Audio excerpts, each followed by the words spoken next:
The Indianapolis Colts 2025 draft class may be a little underwhelming so far, but Tyler Warren appears to be the real deal. Let's get to it.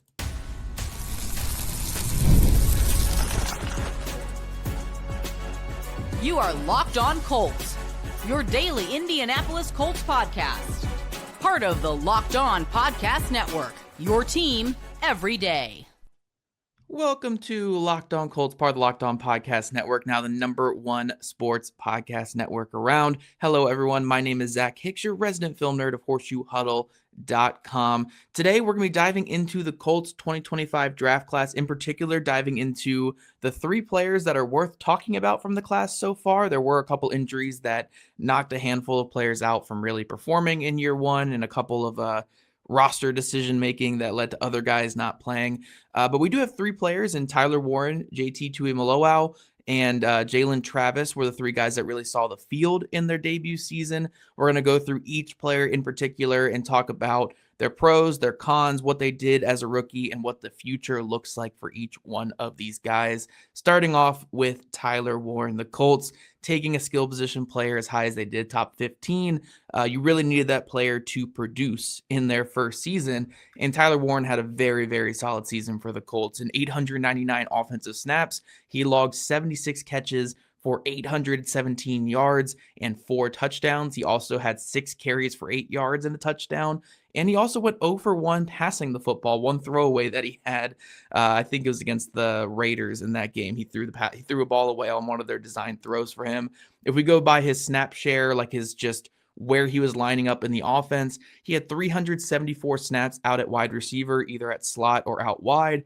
459 snaps were in line, 63 snaps in the backfield, and 3 snaps at quarterback. So the Colts used him as this versatile playmaker that could line up all across the formation, play in line, play out wide, play in the backfield, and they really maximized what he could bring to the table. You know, he had a really, really fast start to the season, was racking up the receptions and the receiving yards, and was a focal point of this Colts offense that underwent this dramatic change from 2024 to 2025. Heck, even more dramatic if you go from 2023 to 2025, where they went from this predominantly shotgun-heavy offense with 11 personnel to being an offense that was more diverse in being under center, being play action, being 12 and 13 personnel, and utilizing tight ends at a much higher clip. And a lot of that had to do because of Tyler Warren's emergence and his just arrival here in Indianapolis. He was able to be this chess piece in the offense that was given scheme touches in the flat and on the boundary. There were some isolated looks to him on money downs on 3rd and 4th down, where he was able to make guys miss and get in the open field. So Tyler Warren, yeah, I think he had a really solid rookie season. I know there were some talks late in the year where it's like, rookie walls coming in, and maybe he's not as good as what the early season stuff said, but overall, I think he powered through that. I thought there were a couple of moments where it's like, yeah, you want him to be a little bit better, but hitting franchise records for receiving receptions and receiving yards as a rookie tight end in this league, I think just speaks to how good he was on the year for the Colts. You know, he might not be this like all-around superstar player where it's like he does everything at this perfect level, but he is a guy where you have a very specific role for him. You have scheme touches for him in your offense. You have schemed just aspects of what he brings to your offense, and he helps maximize the point production on Sunday. So Warren was kind of that missing piece in Shane Steichen's offense. I'm not sure how many other teams could have utilized Tyler Warren the way that the Colts did in terms of moving him in the backfield on a lot of snaps, putting him in line, putting him out wide, using Mo Alley-Cox to protect him in a lot of situations, to maximize him as a wide receiver. The Colts did a lot of great things to show off Tyler Warren a lot in year one, but also kind of protect him from things that he wasn't fully ready for. So when we look at the pros on film, I think as a move blocker, he was very, very good this year. If you can get him out in space, you get him at that fullback position, tosses and sweeps, you get him out in front of Jonathan Taylor. I think he's an exceptional blocker in those regards. I think, you know, stock blocking when he's out at wide receiver and in the slot and stuff, very, very good in that regard as well. And then as a pass catcher, again, just his ability to sell blocking and get into the flat on these play action plays was where he was basically his bread and butter to start the season. We saw him get a lot better as a route runner as the year went along. I think his route running, in particular, like the last month of the season, was very, very good. From being able to stem his routes, being able to use his physicality to get open. Hopefully, he doesn't get called for too many offensive pass interferences going forward. That was kind of crazy when he had a couple early in the season. But I think he improved as the season went along as a pass catcher and as a route runner, and showed a lot of like what he could be as an all-around tight end.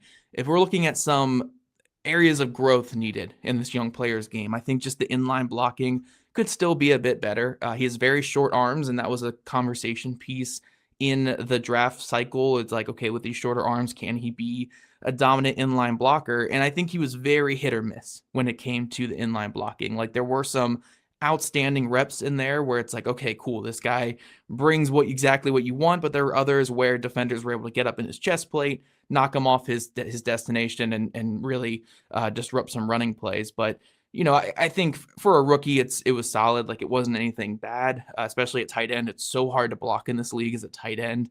I think he battled through a lot of things.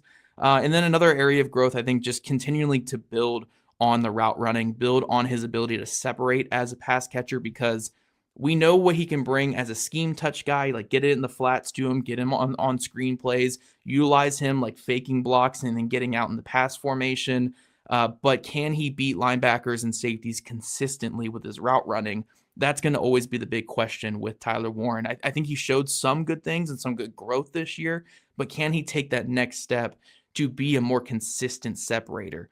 That's going to be the ultimate question for Tyler Warren. It's going to be the big question on how high can this really get, because if he can, cut a little bit of weight, be a little bit quicker and faster this next season, and showcase some more route running prowess and more of that ability, then I think he can consistently be a guy who gets around 800, 900, 1,000 yards receiving each and every season that he's healthy. But if he kind of just settles into what he was this past year, which was a really good start for a rookie, I do think we're going to see teams kind of just sit on those schemed elements of his game and limit his production going forward. So it's on him to continually to grow from where he's at. But I think this was a very good start to a very promising career for Tyler Warren. For anyone who thinks like, oh man, by the end of the year he wasn't living up to the pick, I think he was great all season. I thought he played really well. He was arguably the second or third most important piece, not counting quarterback, obviously, like second or third most important piece of this offense this year,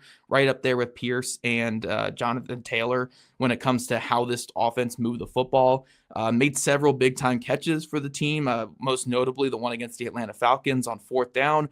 Colts just threw a jump ball to him, hoping that he could come down with it. He was able to make the play, get yards after the catch, and the Colts were able to tie it up with a field goal and ultimately win that game. So I think he just passed every test this season, and the expectation going forward is for him to, again, just improve that route running, get a little bit better in line if he can, or maybe commit to being this full move tight end. I don't know what direction they want him to go with that, and then just add a little bit more just after the catch. I think we saw some good things after the catch, but can he be a little bit more elusive, be a little bit more powerful? Like, just does he have more of that ability to make guys miss in the open field? But so far, great start for Tyler Warren.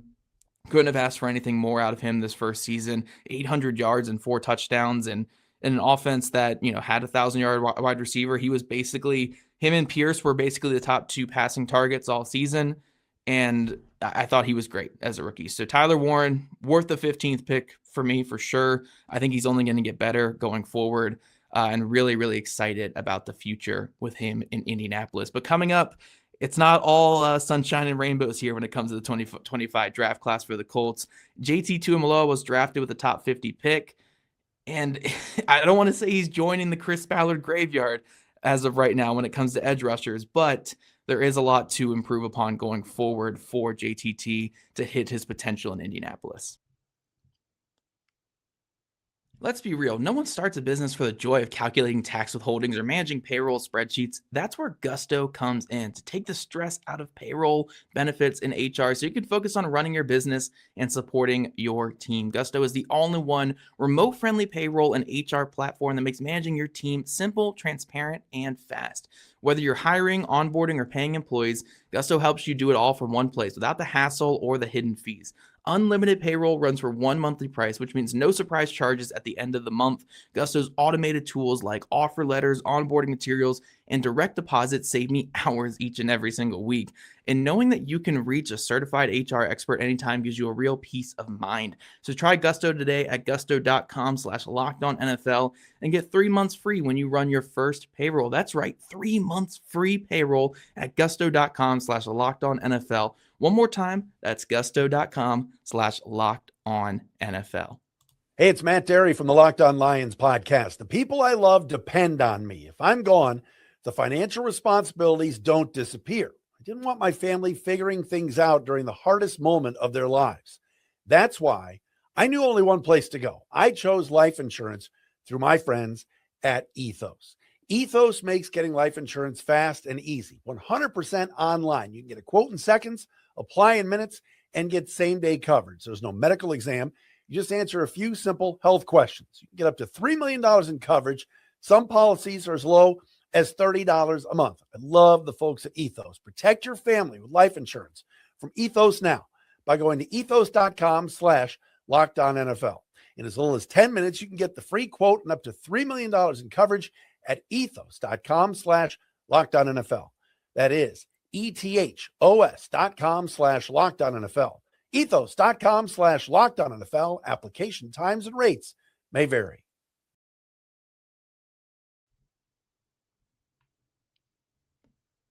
Alrighty, Locked On Colts everydayers, we are back. Before we get back into our rookie review of these 3 rookies that played a bunch of snaps, or at least a handful of snaps for the Colts in their debut seasons, I want to thank you for making Locked On Colts your first listen of the day, and thank you for making Locked On the #1 sports podcast network. If you haven't already, check out our new Everydayer Clubs. You can check our audio ad-free and get an invite to the members-only Locked On Everydayer Club Discord server, which includes a group chat just for listeners of our shows. Go to lockedoncolts.supercast.com to join or even gift a subscription. We're continuing our conversation again about this rookie class, going to our second round pick in JT Tuimoloau, and how there were, I don't want to say high expectations for him coming to the year, but he was kind of billed as this like NFL ready, powerful, like physical pass rusher who could come in and at least play a role for your team in year one.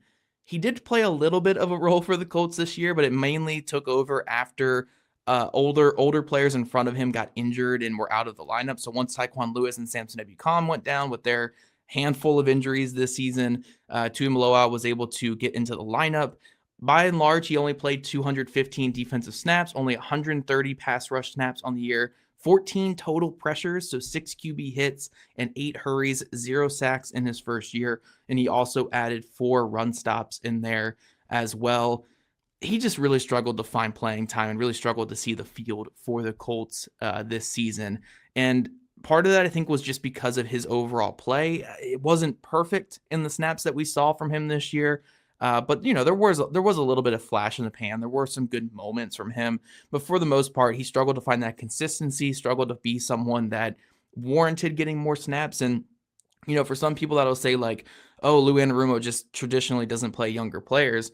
I will kind of push back a little bit and say Adetomiwa Adebawore, the Colts' 4th defensive tackle coming into the season, was a guy who really wasn't seeing snaps those first couple of weeks. But because his play was just so good in those limited snaps, he was able to earn a big-time role, and that was before DeForest Buckner's injury. And once Buckner went down, then Adetomiwa was able to get significant snaps after that. So Anarumo did show that he would reward guys with more snaps if they earned it.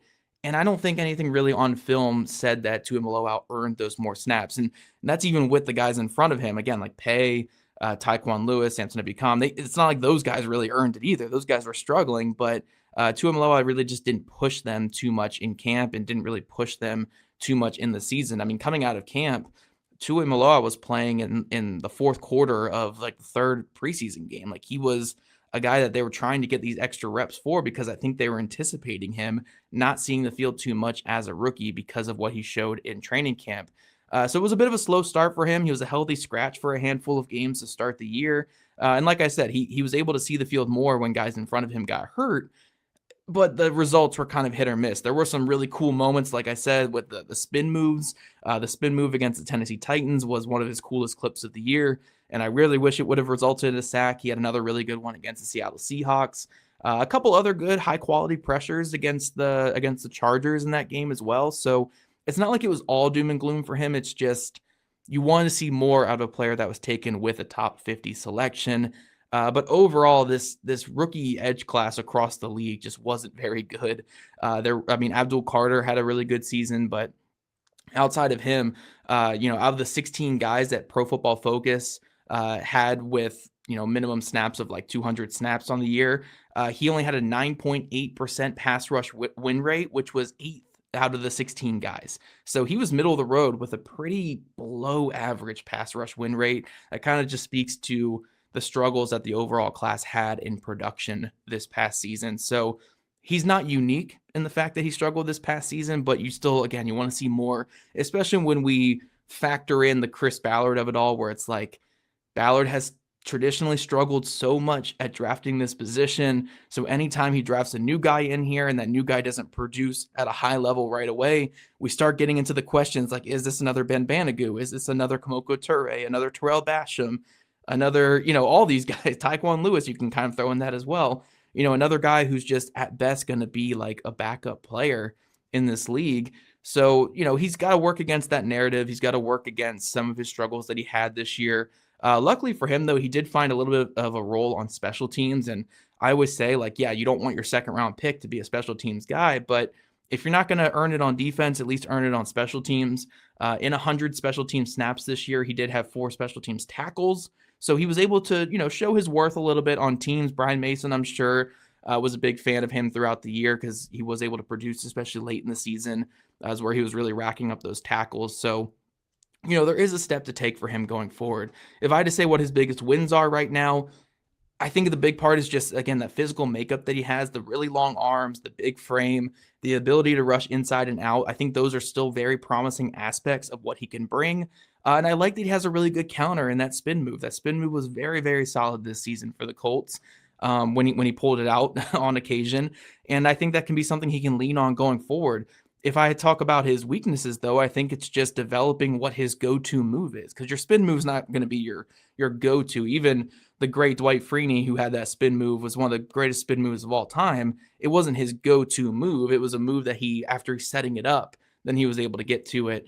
So JT Tuimoloau, whatever you want to call him here, he has to establish the long arm, establish the bull rush, establish the power rush first, so you can get those offensive tackles on their heels, and then you can whip out that spin move. I think that can be very effective for him going forward. So it's about establishing, where you win as a pass rusher, what your go-to move is, where your calling card is as a pass rusher, and then you can get to your counter.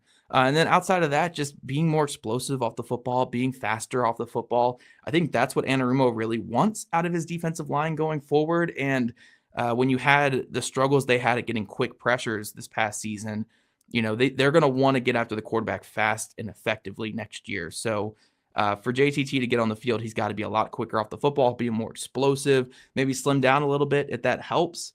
But I think that can be a way for him to earn a spot on this defense next year. So not all completely doom and gloom with Tuimoloau going into this offseason, but it's not the first year that you wanted to see from him. You want him to take that next step, and we'll see if he's able to grow from year 1 to year 2. That year 1 to year 2 offseason is the biggest offseason of a player's career. So if he's able to take that next step, then the Colts defense will be much better for it next year. But one more guy to talk about, guys, Jalen Travis, a player who saw very few snaps for most of the year, and then he got his big shining moment in the last 4.5 games after Braden Smith went down with an injury. We'll talk about how he kind of came on the scene and went from a player where it's like, oh, he'll compete for a right tackle next year, to now being the guy that we're all probably saying, this might be the right tackle for next season. We're going to talk about Jalen Travis here in just a second.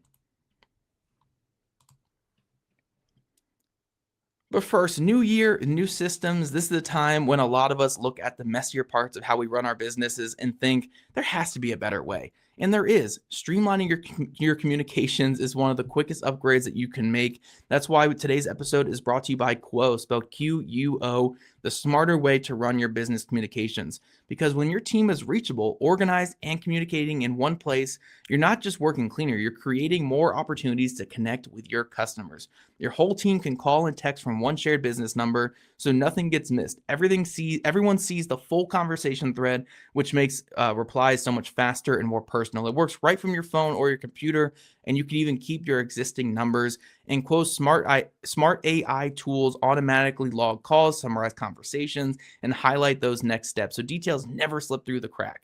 It's no surprise that Quo is the #1 rated business phone system on G2, trusted by more than 90,000 businesses, from solo operators to growing teams. Make this year the year where no opportunity and no customer slips away. Try Quo for free, plus get 20% off your first month when you go to quo.com/lockedonnfl. That's Quo, QUO.com/lockedonnfl. Quo, no missed calls and no missed customers. And as the new year gets going, a lot of people are trying to simplify their routines, and dinner is a big one. Between busy work days, cold winter nights, and packed schedules, having an easy, reliable dinner plan makes a huge difference. And that's where Home Chef comes in. Home Chef takes the stress out of cooking by delivering fresh, pre-portioned ingredients right to your door and easy to follow recipes that actually taste great. They're rated #1 by users of other meal kits for quality, convenience, value, taste, and recipe ease. And it's easy to see why. Meals come ready to fit your schedule. 30-minute recipes, oven-ready trays, or quick lunches. Over 30 weekly options, including family-sized meals and different dietary choices. For a limited time, Home Chef is offering my listeners 50% off of your first box, free shipping, and free dessert for life. So just go to homechef.com/locked on. That's homechef.com/locked on for 50% off your first box, free shipping, and free dessert for life. Must be an active subscriber to receive the free dessert. All right, Locked On Colts everydayers, we are back with our rookie review of the 2025 draft class for the Colts, mainly looking at the three guys who played a good chunk of snaps. We looked at Tyler Warren to start off this episode, talking about how his bright future might also be a bright present currently with how good he was as a rookie.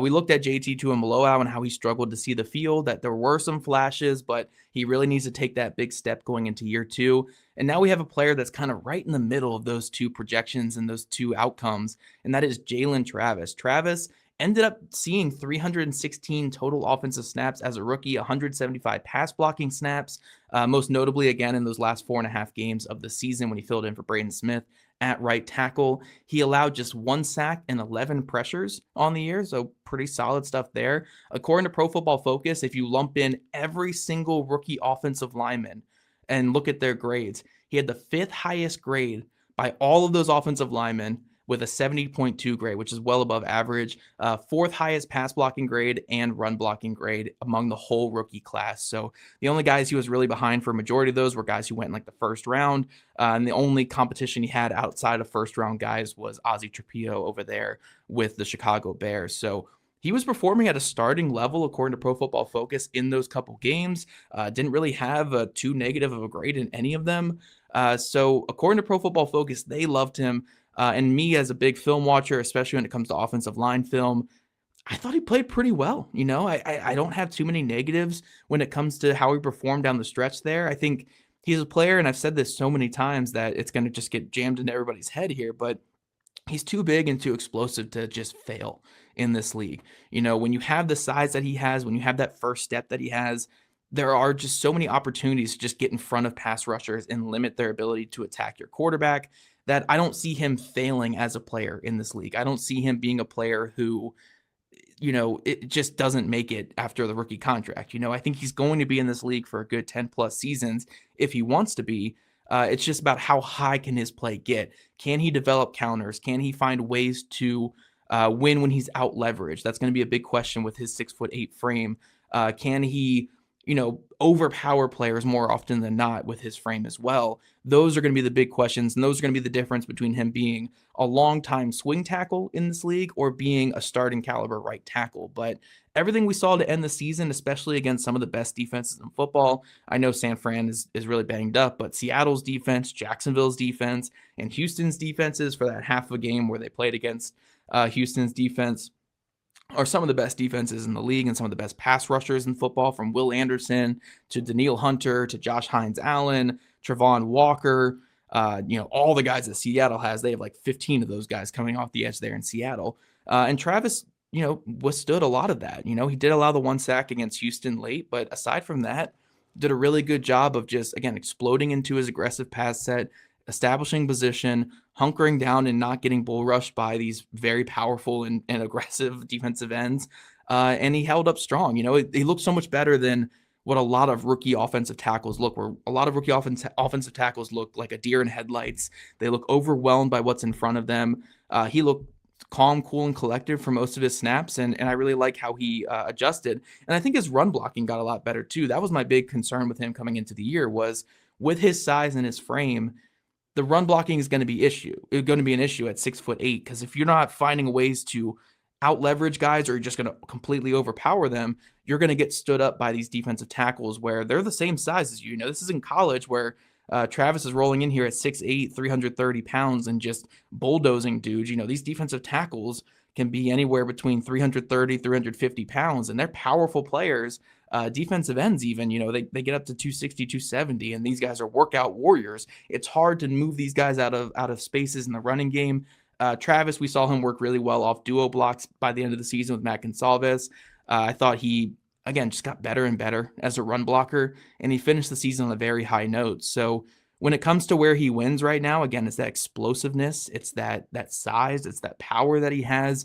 A lot of really great fundamental aspects to work with him as an offensive tackle. And when it comes to where he needs to get better, it's just finding ways to win when he's out leveraged, because that's going to be an issue throughout his entire career. He's not the most flexible and bendy player at his size. So I think you can go multiple directions with this. One is just understanding hey, guys are going to want to beat me with long arms and bull rushes. My hands got to be quicker and faster so I can chop and swipe and get their hands off me, because then how are they going to beat me if they can't? They're not going to go around me at 6'8" with these super long arms. So I think learning how to be quicker and faster with his hands, which I think has always been a good part of his game, but just making that better.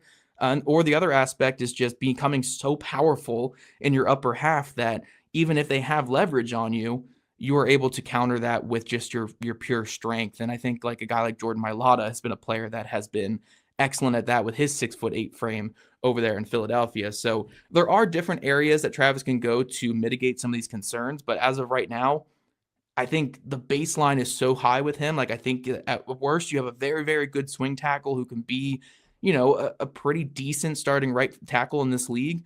But it's on him to take those next steps to be better than that. I would have said the same thing about Bernhard Raimann after his rookie season a couple years ago, where it's hey, Raimann is so athletic and has this natural ability to stay balanced and stay on his feet that he's too good to fail. But can he ever get into that top 10 left tackle range with his technical concerns, with some of his weight concerns? And what we saw from Raimann going into year 2 is he put on a bunch of muscle, 20-something pounds of muscle. His technique got so much better. And now, for my money, he's a top 10 left tackle in football. So does Travis follow that same developmental path? Does he take the necessary steps to become a very good right tackle, or does he stagnate in his development and become just more of what he was this past year, which is still a starting caliber guy?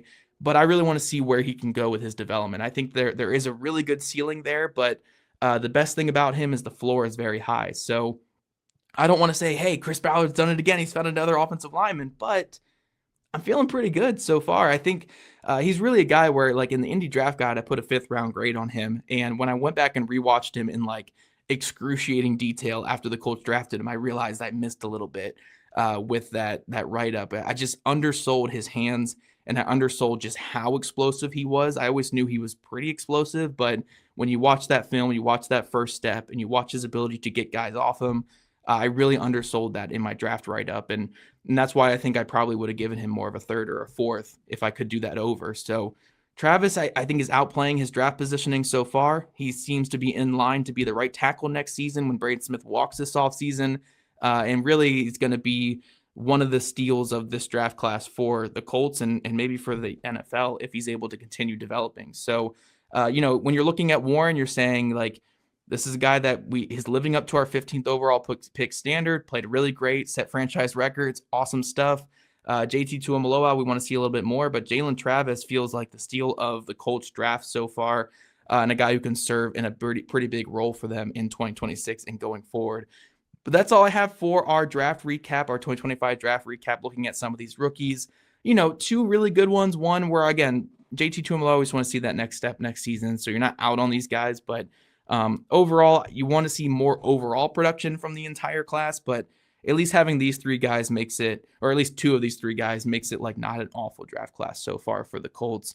But that's all we have today. Again, thank you for tuning in to Locked On Colts. We'll be back later this week with the Colts Squad Show. And make sure you subscribe and follow Locked On Colts so you can get all the latest episodes. And if you don't already, make sure you're following at Locked On Colts, at Jake Arthur NFL, and at Zach Hicks 2, all on socials.